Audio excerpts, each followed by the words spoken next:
Good morning Batangas, Laurel, Batangas. Ayan, ngayon nasa kanan natin yung Taal Lake. Pinapagtas natin ngayon yung Laurel Road. Patong simbahan pa to sa Batangas, Laurel. Pero kung dadaan po kayo dito mag-iingat po kayo kasi masyadong maraming ginagawa ngayon at madulas yung kalsada at mabuhangin sa gilid. Kaya dobla ingat lang mga boss.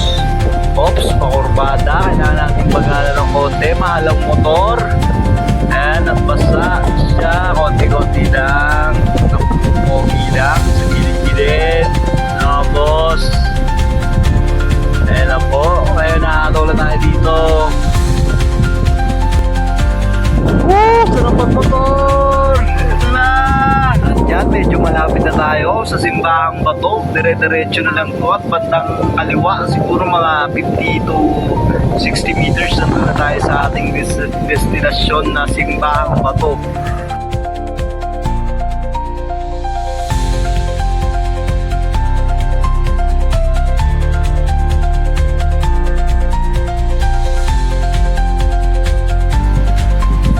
At nandito na nga po tayo sa Simbahang Bato sa Laurel, Batangas.